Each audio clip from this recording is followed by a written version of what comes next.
Hubo un tiempo en que lo que Wall Street llama valor para el accionista se consideraba manipulación. Si una empresa gastaba su propio dinero para inflar el precio de sus acciones, no era ingenio financiero, sino fraude.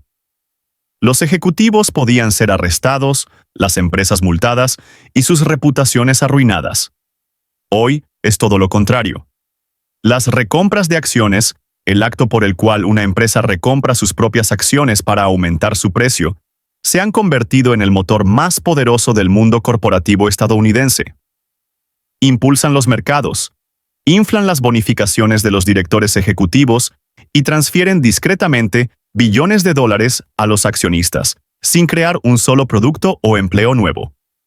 Entonces, ¿cómo algo que antes era un delito se convirtió en la columna vertebral del capitalismo moderno?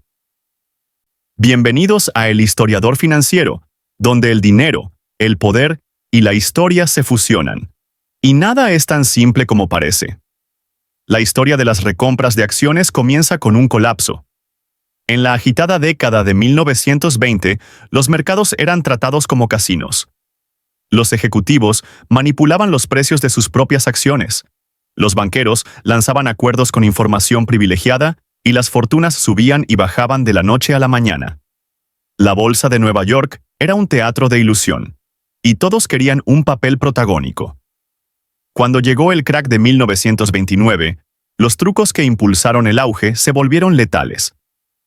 Las corporaciones habían estado utilizando sus propias reservas de efectivo para comprar acciones y apuntalar los precios, dando a los inversores una falsa sensación de seguridad. A medida que se extendía el pánico, esas mismas empresas se vieron obligadas a vender acciones para sobrevivir, lo que aceleró el colapso. Para 1933, la confianza en el capitalismo se había roto. Las fábricas cerraron. Los bancos quebraron. El desempleo alcanzó el 25%. El público ya no confiaba en Wall Street, ni en la idea de un mercado libre. En respuesta, la administración del presidente Franklin D. Roosevelt hizo algo radical. Reescribió las reglas del capitalismo. La Ley de Intercambio de Valores de 1934 creó la SEC y dejó algo muy claro. Ya no se toleraría que las empresas manipularan el precio de sus acciones. La lógica era simple. El mercado debía reflejar valor, no vanidad. Durante los siguientes 50 años, las recompras de acciones fueron esencialmente ilegales. No por su nombre, sino por definición. Si una empresa compraba sus propias acciones para influir en el precio, podía ser procesada por manipulación del mercado.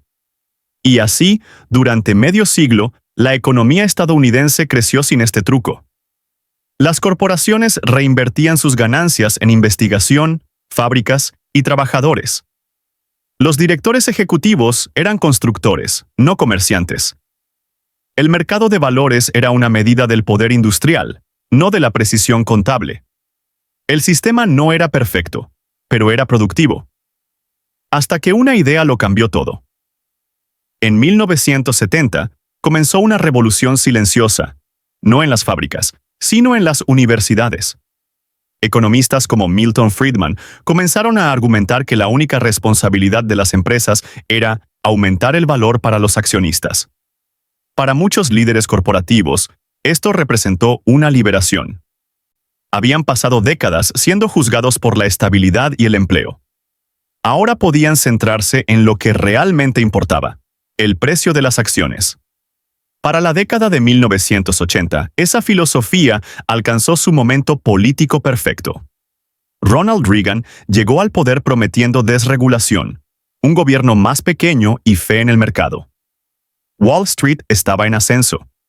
Los inversores querían mayores rentabilidades. Los directores ejecutivos querían flexibilidad.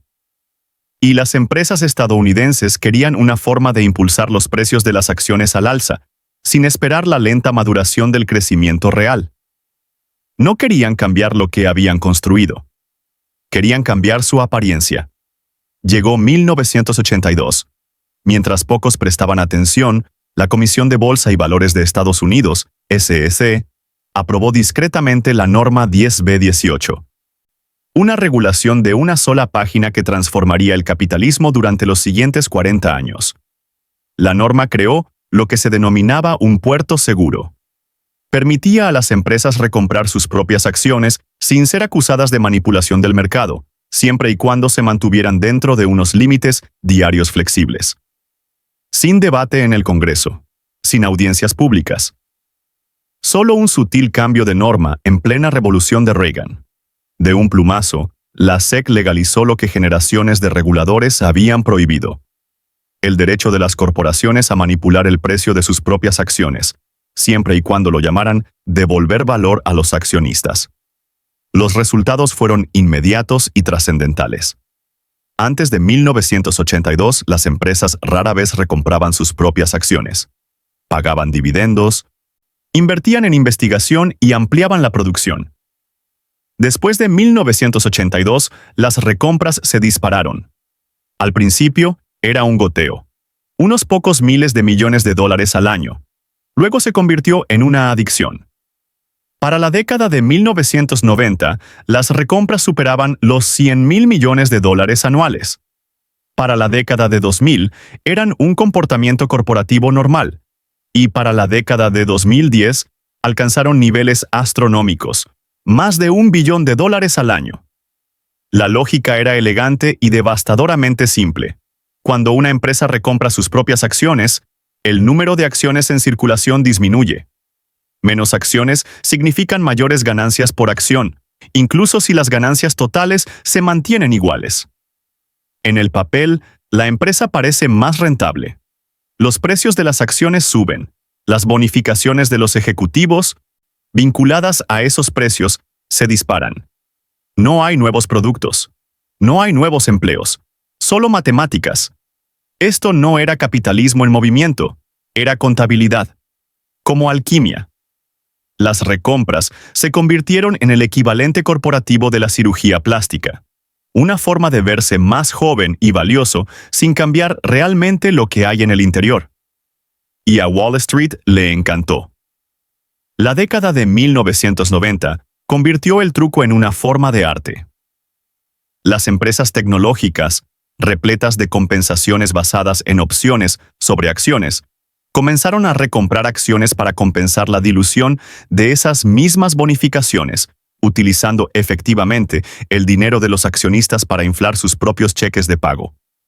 Luego llegó 2008, después de la crisis financiera, cuando los contribuyentes rescataron a los bancos. Esas mismas instituciones pasaron la siguiente década utilizando las ganancias y a menudo pidiendo dinero prestado para recomprar sus propias acciones. Entre 2009 y 2019, las 500 principales empresas estadounidenses gastaron más de $6 billones en recompras. Eso es más de lo que gastaron en toda la nueva inversión de capital combinada. Las recompras no crean resiliencia, crean ilusiones. Hacen que los mercados parezcan saludables hasta que dejan de estarlo. Hacen que las empresas parezcan ricas hasta que la realidad las alcanza. Y sin embargo, incluso cuando los críticos pedían reformas, Wall Street las defendía como eficientes. Porque en un sistema que venera el precio de las acciones, nada importa más que las apariencias. Para cuando las recompras se volvieron rutinarias, la definición misma de éxito en las empresas estadounidenses había cambiado. El crecimiento ya no significaba nuevas fábricas, nuevos productos o nuevas ideas. Significaba menos acciones y gráficos más altos. La economía se había vuelto introspectiva. Las empresas se alimentaban de sí mismas. Los inversores buscaban reflejos de riqueza en lugar de la realidad. Y no fueron solo las corporaciones las que se adaptaron a esta ilusión. Los gobiernos también lo hicieron. El aumento de los precios de las acciones se convirtió en una prueba política de estabilidad. Presidentes y primeros ministros señalaron los mercados como evidencia de que todo estaba bien. Los bancos centrales los observaban como signos vitales. En el nuevo orden, mientras el mercado de valores se mantuviera alto, nadie se atrevía a decir que el paciente estaba enfermo. Pero ese es el problema con las ilusiones. Solo duran mientras la gente crea en ellas.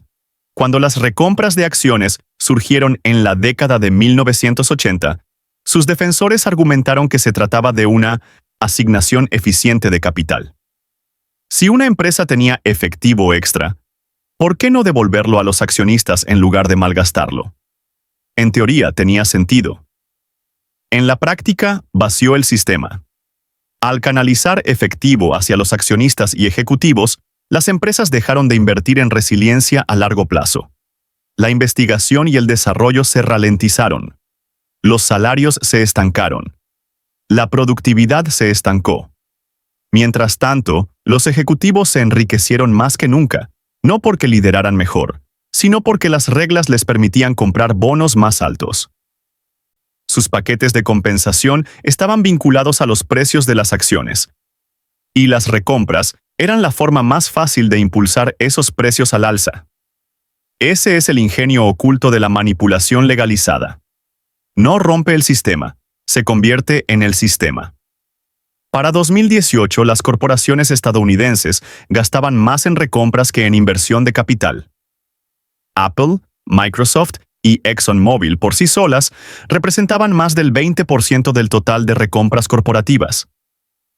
Industrias enteras se convirtieron en máquinas de gestión de acciones. Aerolíneas, minoristas e incluso gigantes tecnológicos que una vez simbolizaron la innovación eran ahora principalmente entidades financieras.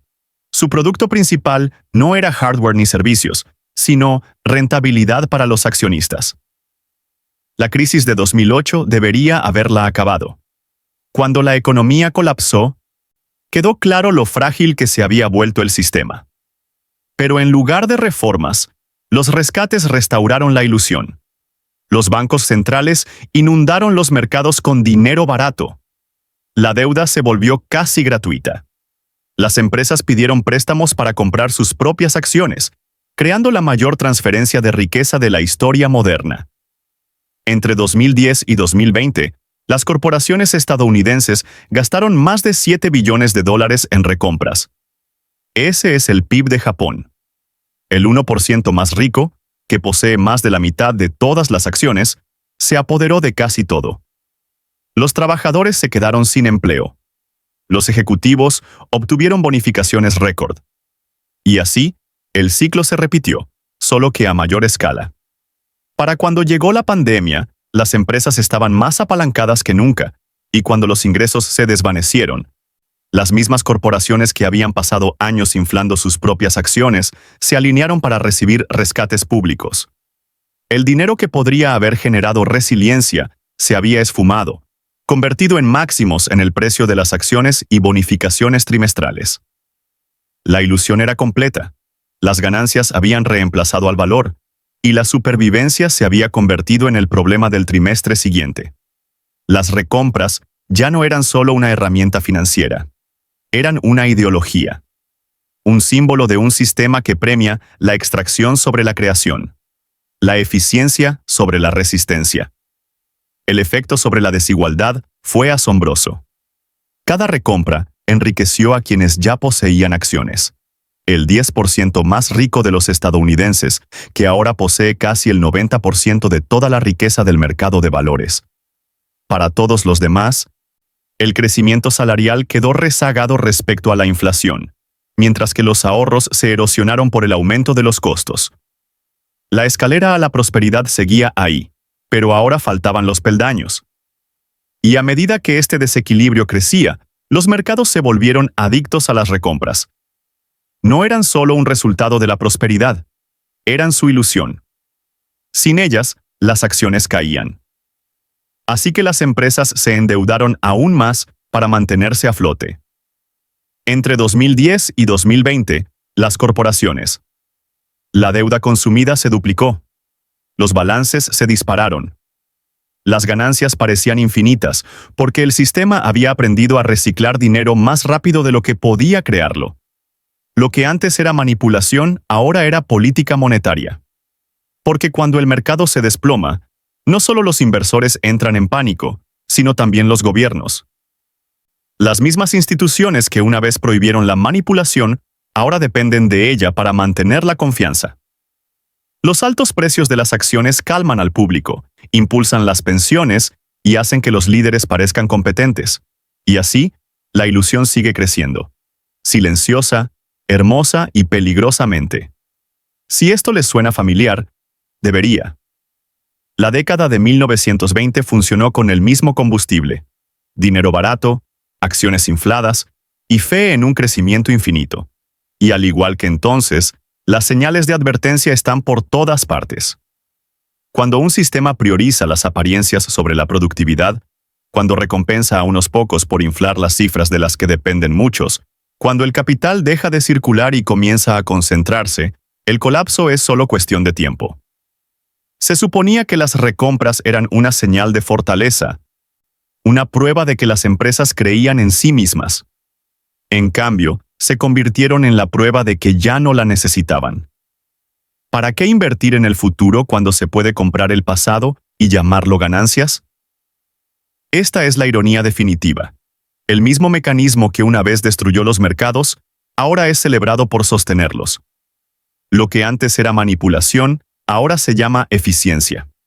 Lo que antes era ilegal, ahora es el motor principal del crecimiento. Y la historia nos dice exactamente a dónde conduce ese camino. Porque cuanto más se estudian las recompras, más se parecen a todas las burbujas financieras anteriores. Una economía adicta a su propio reflejo. Cuanto más dependemos del aumento de precios para la estabilidad, más frágil se vuelve esa estabilidad. No es crecimiento real, es gravedad retardada. Y cuando el ciclo se rompa, cuando la confianza finalmente se derrumbe por su propio peso, el daño nos resultará inquietantemente familiar. No es un colapso de la innovación, sino un colapso de la confianza. El tipo que no solo arruina a los inversores, sino que también afianza la fe en el propio sistema. Las recompras no son solo una historia de avaricia corporativa. Son una historia de cómo el poder reescribe las reglas. En 1934 se prohibió la manipulación porque destruía los mercados. En 1982 se legalizó porque los hacía parecer buenos. Eso no es progreso, es regresión disfrazada de sofisticación. La ilusión más cara de la historia no es una burbuja, es la creencia. La creencia de que se puede seguir imprimiendo confianza para siempre, y de que los números en una pantalla pueden reemplazar los fundamentos que construyeron el sistema en primer lugar. El próximo ajuste de cuentas no vendrá de un colapso, sino de la comprensión. El momento en que la gente deje de confundir los precios inflados con prosperidad. Porque cuando esa creencia se derrumbe, todas las ilusiones que la sustentaban se derrumbarán con ella. Las recompras de acciones se legalizaron para que los mercados fueran eficientes. Pero la eficiencia sin propósito es solo decadencia acelerada. El sistema que una vez criminalizó la manipulación, ahora depende de ella. Y el resultado no es el capitalismo. Es una coreografía. Una danza diseñada para hacer que el declive parezca éxito. Si esto te dio una nueva perspectiva, suscríbete. La historia tiene las respuestas. Te mostraré dónde buscar.